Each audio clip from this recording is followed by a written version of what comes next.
हाँ, ये औफ है, इसके साथ ही आ गए यहाँ पे वक़फ़। तो वक़फ़ जब आ जाता है, जो गोल दायरा बना हुआ है ये वक़फ़ है। वक़फ़ की सूरत में जो आखिर वाला हरफ होता है उसका क्या करते हैं, उसका करते ये हैं कि उसको कर देते हैं साकिन।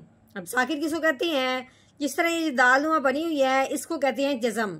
जज़म जिस हरफ के ऊपर आती है उस हरफ को साकिन कहते हैं। तो वक़फ़ की सूरत में ये हरफ भी साकिन हो जाता है, जिस तरह जज़म आने की वजह से हरफ साकिन हो जाता है। यानी कि वक़फ़ की सूरत में हम जो ज़बर ज़ेर पेश होगी उसको हटा देंगे। साकिन का मतलब यही होता है कि उसके ऊपर ना ज़बर हो, ना ज़ेर हो, ना पेश हो। ठीक है, अब हमने वक़फ़ की सूरत में जब इसको साकिन करना है, फिर हमने जब इस पर गौर भी करना है कि ये हरफ है कौन सा। जब भी कोई हरफ साकिन होता है उस पर गौर किया जाता है कि साकिन अगर जो हरफ हो रहा है वो होने वाला कौन सा है। जब हमने देखा है तो वो हरफ क्या है, क़ाफ़ है। तो क़ाफ़ है वो हरूफ़े कलकला में से है। हरूफ़े कलकला के ऊपर जब इस तरह की जज़म आ जाती है, हरूफ़े कलकला जब वक़फ़ की सूरत में साकिन हो जाता है तो फिर इसको हिला के पढ़ते हैं। तो हिलाते किस तरीके से हैं, अब पहले तो हमने पढ़ना है क़ाफ़ ज़ेर क़ी हरीक़ी, आगे वक़फ़ हरीक़। ये जो क़ जो हमने आखिर पे किया है ये हमने हिलाया है। अगर हम नहीं हिलाते तो फिर क्या पढ़ना था, हरीक, इस तरह। लेकिन ये हरूफ़े कलकला है, क़ाफ़ की आवाज़ भी निकालनी है, फिर इसका मखरज निकालने के साथ साथ इसको हिलाना भी है। तो कैसे हिलाना है, हरीक, इस तरीके से। ये हरूफ़े कलकला की तारीफ है। नहमदुहु व नसल्ली अला रसूलिहिल करीम, अम्मा बअद फ़अऊज़ु बिल्लाहि मिनश शैतानिर रजीम, बिस्मिल्लाहिर रहमानिर रहीम। अस्सलामु अलैकुम व रहमतुल्लाहि व बरकातुहू। उम्मीद है आप सब खैरियत से होंगे। इंशाल्लाह जहाँ होंगे ईमान और सेहत की नेमत से माला माल होंगे। हाँ जी, तो आगाज़ करते हैं हम अपने आज के सबक का दुआओं के साथ। तो चलिए शुरू करते हैं। अल्लाहुम्मा सल्ली अला सय्यिदिना व मौलाना मुहम्मदिन व अला आलि सय्यिदिना व मौलाना मुहम्मदिन व बारिक व सल्लिम। रब्बि इश्रह ली सदरी व यस्सिर ली अमरी वहलुल उक़दतम मिन लिसानी यफ़क़हू क़ौली। Rabbi ज़िदना इल्मा, rabbi ज़िदना इल्मा, rabbi ज़िदना इल्मा। अऊज़ु बिल्लाहि मिनश शैतानिर रजीम, बिस्मिल्लाहिर रहमानिर रहीम।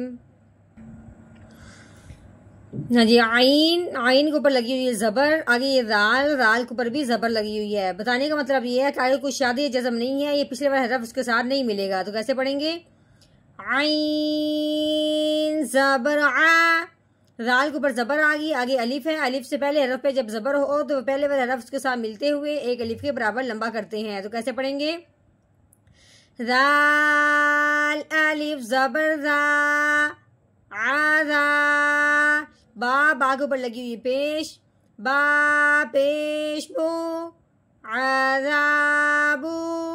ये जीम, जीम के ऊपर लगी हुई ज़बर, आगे हा, हा के ऊपर ज़बर है इसलिए आपस में नहीं मिलेंगे। ठीक है, जीम ज़बर जा, हा के ऊपर ज़बर है लेकिन आगे क्या है, नून के ऊपर 3 दंदों वाली शाद लगी हुई है।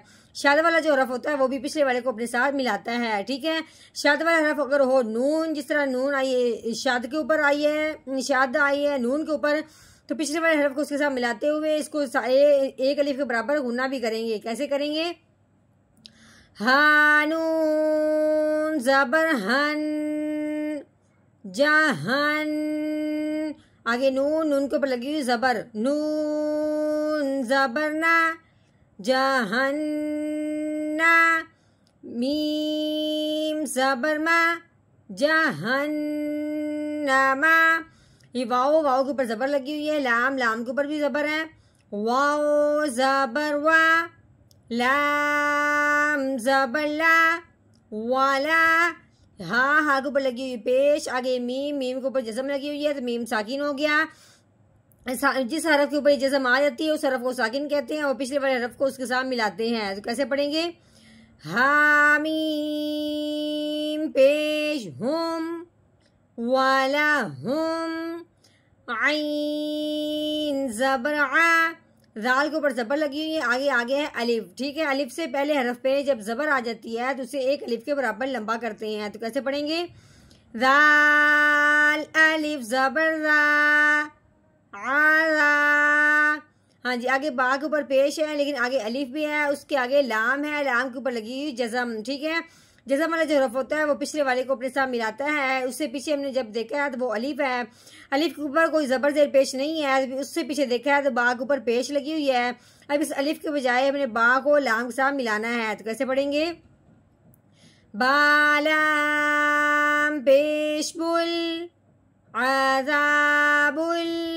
हाँ जी, आगे हा के ऊपर लगी हुई ज़बर, आगे रॉ के नीचे लगी हुई ज़ेर। ठीक है, ये आपस में नहीं मिलेंगे। कैसे पढ़ेंगे?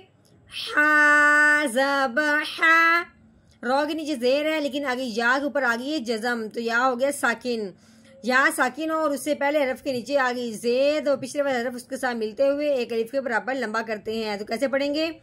रो या ज़ेरी हारी, क़ाफ के नीचे ज़ेर लगी हुई है, क़ाफ ज़ेर क़ी हारीक़ी। हाँ जी, अब हमने करना है यहाँ पे वक़फ़। तो वक़फ़ की सूरत में आखिर वाला जो हरफ होता है उसको कर देते हैं साकिन। जिस तरह ये जज़म वाले की वजह से हरफ साकिन होता है, तो वक़फ़ की सूरत में भी हरफ क्या हो जाता है? साकिन हो जाता है। जब हरफ कोई साकिन होता है तो उस पर गौर किया जाता है कि वो साकिन होने वाला हरफ कौन सा है। जब हमने यहाँ गौर किया तो वो क़ाफ है, तो क़ाफ रुफ़े कलकला में से है। रुफ़े कलकला के ऊपर जब ये जज़म आ जाती है, रुफ़े कलकला जब वक़फ़ की सूरत में साकिन हो जाता है तो उसको हिला के पढ़ते हैं। कैसे पढ़ेंगे? आगे वक़फ़ हारीक़ हारीक़। हाँ जी, अब इस आज का हमने मुकम्मल तोड़ किया है। जितना हमने तोड़ किया है इतना हमने करना है जोड़, यानी इसको रवानगी के साथ पढ़ना है। तो कैसे पढ़ेंगे? शुरू करते हैं। अऊज़ु बिल्लाहि मिनश शैतानिर रजीम। सूरतुल बुरूज मक्किय्या।